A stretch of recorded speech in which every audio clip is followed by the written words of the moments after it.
Hello student, welcome back to my channel. So today we will discuss here about the next topic of chapter work, energy and power. The topic name is elastic collision in two dimension.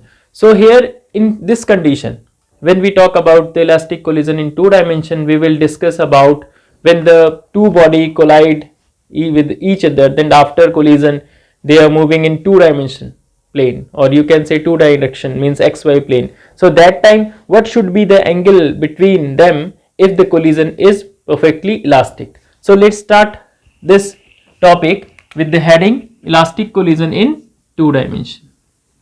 Elastic collision in two dimension, or you can say oblique collision also. Point clear? So this one is the heading. In this topic, what happens? We have two objects. Suppose object A and B, we have two objects and they have their initial velocity u1 and u2, and when the first object collide with second object, and after the collision, the second object here, this is our object of mass m1, this is of mass m2, m1 and m2, and m1 object moving with initial velocity u1 and m2 is moving with initial velocity u2 in x-axis, means in one dimension. But when this first object of mass m1 collide with the second object will move here in this direction. Means after collision they will not follow the straight line path, they will travel in xy plane like this. This is our x, this is our x, this is our y plane. So here when the object is moving in this plane, so this plane is called xy plane along x-axis as well as y-axis coordinates it has after the collision. So here suppose this object m1 after collision will move with velocity v1, and this object m2 will move with velocity v2. So here when we talk about their momentum after collision, it will be m1 v1 and it will be m2 v2 for object 1 and for object 2. And here the collision, before collision, the momentum will be, as you know, that m1 u1 and m2 u2. But here see one thing, this is the direction of x-axis and the motion is in two dimension plane. So here I will draw a perpendicular axis also. This one is y-axis, y and y dash. Point clear? And here see the object after collision, the object first supposed to be makes an angle theta, which is called angle of scattering.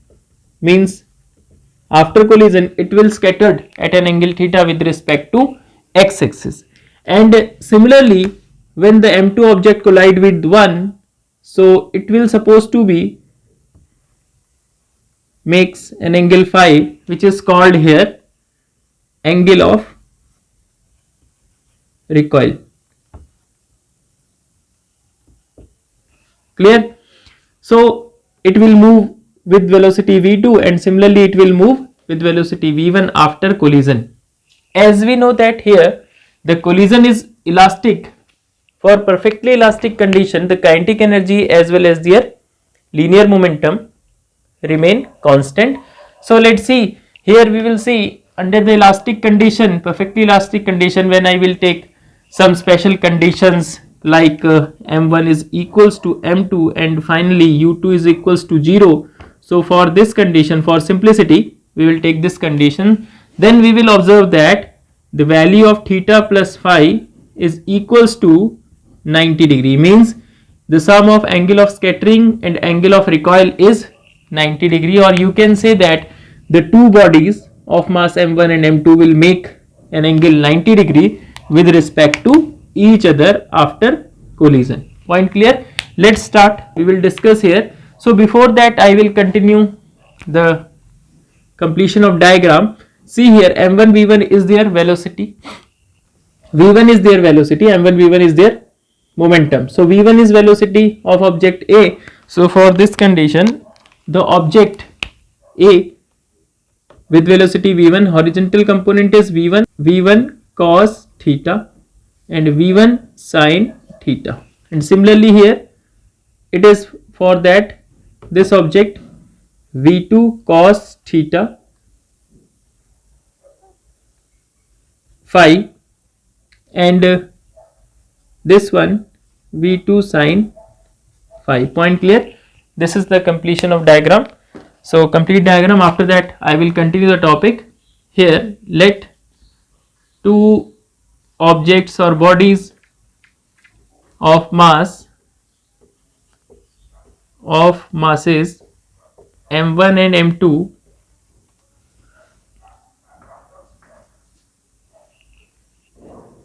are moving with initial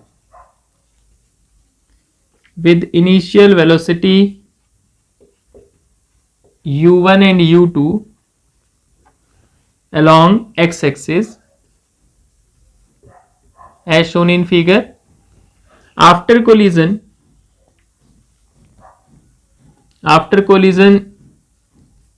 they will move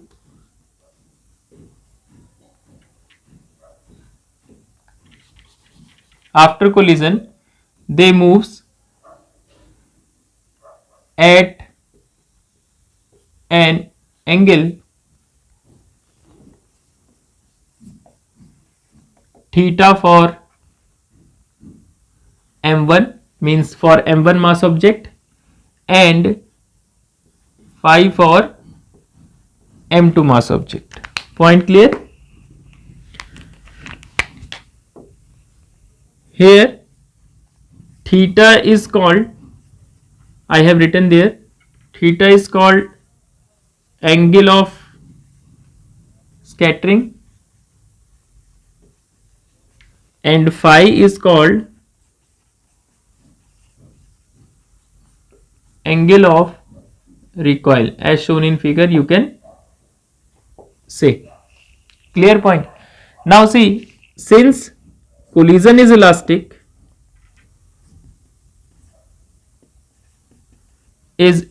collision, so kinetic energy and total linear momentum remain constant in this condition. So therefore total linear momentum means here the linear momentum we are talking. So here you can see the initial linear momentum pi, initial linear, total initial linear momentum. You can add one thing, total initial linear momentum, which is pi is equals to m1 u1 plus m2 u2. Point clear? And after that total final momentum, final linear momentum,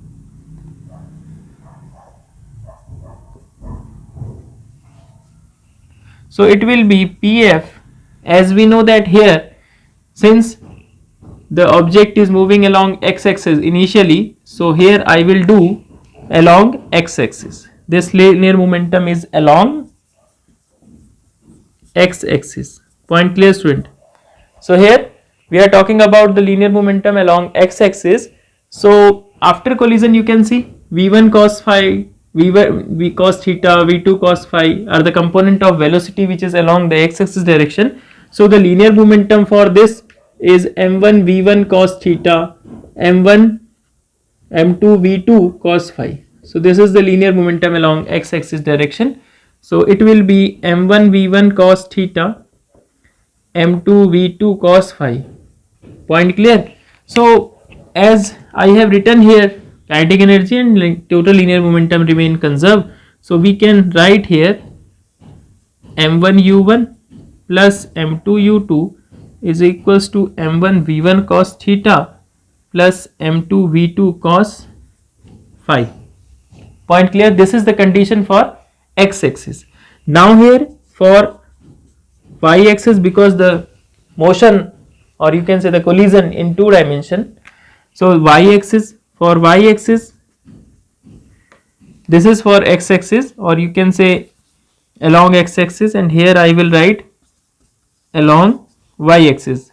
See, along y-axis initially the object have no motion, means initially the object is moving linearly along x-axis, so the initial momentum along y-axis is 0, and when we talk about the final momentum, in this case supposed to be it is our p1, pi dash and pf dash.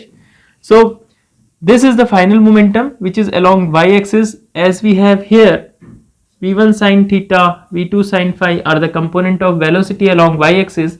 So here for this condition, the velocity with mass means momentum m1 v1 sine theta, m2 v2 sine phi. This is the momentum. So here m1 v1 sine theta, m2 v2 sine phi. Point clear? Now here I have written the kinetic energy as well as TLM is constant, remain constant. So here also m1 v1 sine theta plus m2 v2 sine phi, it is equals to that. These two are also equal. Point clear? So we have two equations, equations number 1, equation number 2, and next one is about the kinetic energy. So as the momentum is conserved, after the linear momentum conservation, here the kinetic energy also conserved. So therefore initial kinetic energy initial is equal to kinetic energy final, and we know that u1 u2 is the initial velocity and v1 v2 is the final velocity. So for that we can write half m1 u1 square plus half m2 u2 square, and similarly equal to half m1 v1 square plus half m2 v2 square. Now half cancel out, the final relation m1 u1 square plus m2 u2 square is equals to m1 v1 square plus m2 v2 square. This is our equation number first, second. This is equation number third. Now after that, see, I will take the special condition for equation first, for equation second to solve the problem here. So from equation, or you can say put m1 is equals to m2 is equals to m. Here equation number first, second and third are three equations which identify the elastic collision in two dimension plane or in two dimension. But here for the simplicity I will take the value m1 is equals to m2 is equals to m. So for that the equation number 1, from equation 1 m1 m2 m1 m2 all are equal, so they will cancel out and we will get finally u1 is equal to u2 is equals to v1 cos theta plus v2 cos phi. Point clear? And from this equation m1 and m2 both are equal, so we will get here initial linear momentum is 0 equals to final linear momentum is this, so it will be v1 sin theta minus v2 sin phi. So here this negative sign, because of what? Because of phi is opposite to direction of theta, that's why. Now after that, squaring and adding equation, supposed to be this is our equation number 4 and this is our 5, equation 4 and 5, you can solve it. Now see, squaring and adding u1 square plus u2 square plus 2u1 u2 is equals to v1 square cos square theta plus v2 square cos square phi plus 2v1 v2 cos theta cos phi. After that, here next one is this plus v1 square sin square phi plus v2 square sine square, here theta, here sine square phi, minus 2v1 v2 sine theta sine phi. Point clear? Now after that,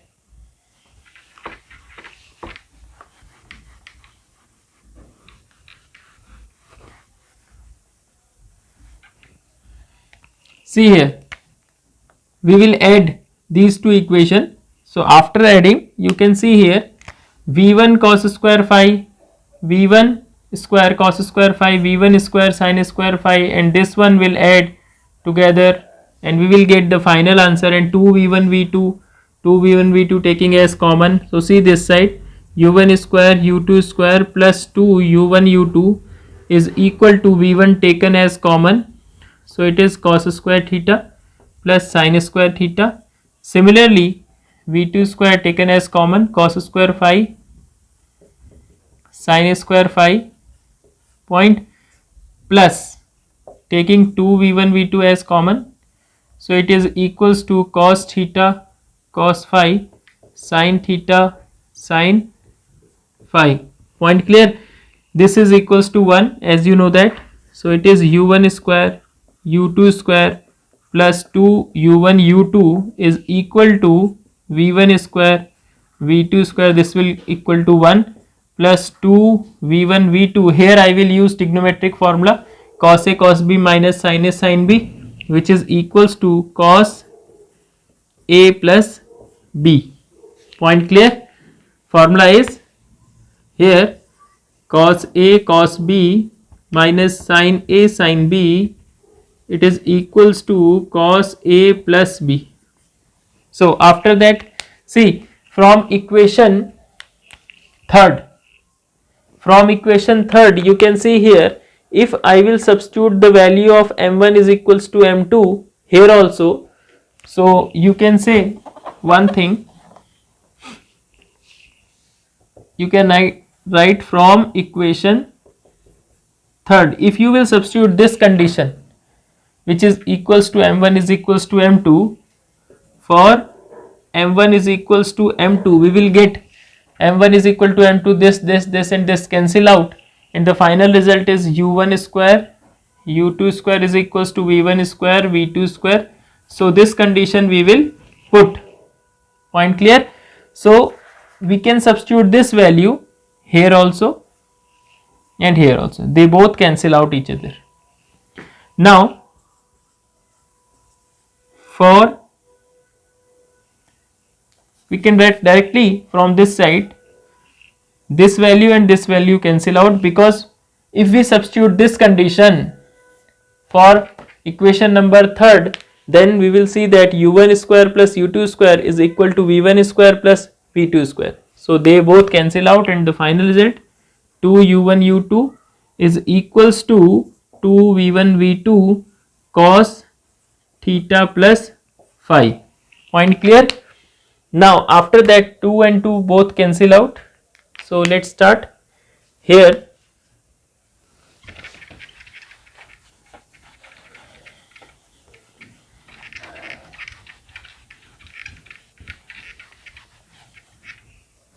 Now see student, so finally we will get the value u1 u2 is equals to v1 v2 cos theta plus phi. So cos theta plus phi is equals to u1 u2 over v1 v2. As I told you initially, for the simplicity we will put m1 m2 is equals to m, and here I have written initially we will put u2 also 0 for this elastic condition, if along with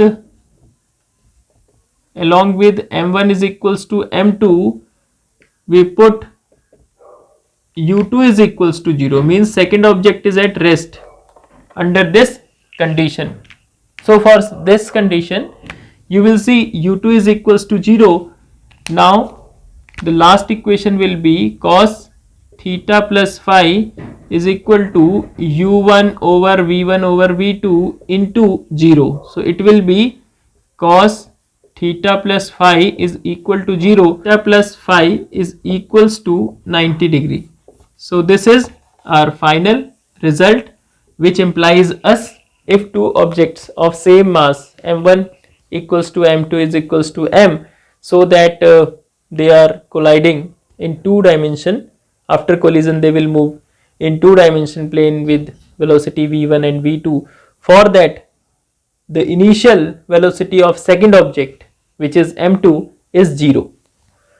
The angle between their direction after the collision is 90 degree. So this is the result of this derivation, means elastic collision in two dimensions.